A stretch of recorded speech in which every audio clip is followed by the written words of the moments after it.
the net neutrality scenario that's sort of playing out right in front of us could potentially impact that quite substantially. And our ability to sort of play in a safe space on the internet and be treated fairly, if you will.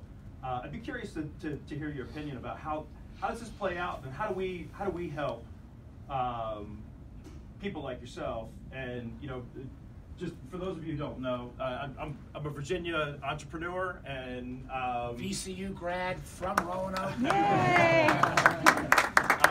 So yeah, I'm a liberal from Virginia. I've been a big fan. It's a pleasure to meet you. Thank you so much for coming in and joining us. I'd be interested to hear you expand on have your voices heard. And one of the things that was like wild was, if you noted what came out, and everybody should have kind of said time out.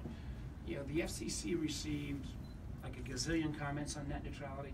It's since been discovered that like 300,000 of them were all bot driven. Oh wow! Okay. They weren't even real people. The irony is, Twitter assumes that only 5% of their traffic is bot driven.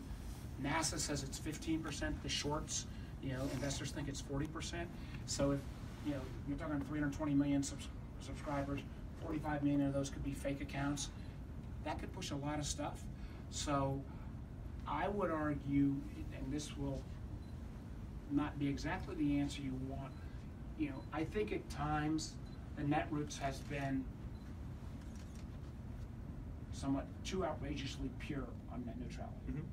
We ought to recognize that if you have massive amounts of content going down the pipes, you gotta, I think there needs to be equal access, and I think you should not be able to prioritize certain content over others, but we got to have an economic model that still makes it worthwhile for the ISPs to build out in areas that they've not built out. So I hope that the answer here will be a legislative solution, and I'd love to engage with you, as we, get into this bill, and recognize, just Congress, one, never gets anything 100% right, and two, we might have to make some compromises as long as we can do, the key protections, which is no prioritization, equal access,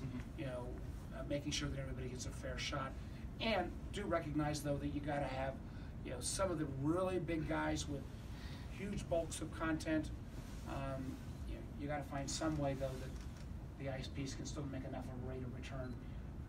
Sure. What I get pissed a bit upset with the ISPs is they say they need this, yet they have done a crummy job of having any social responsibility to build out in underserved areas. If you go back to the 1930s, the deal that was made on both electrification and telcos was, we're going to give you a rate of return, but you got to make sure every household in America is connected electronically, and with voice communications.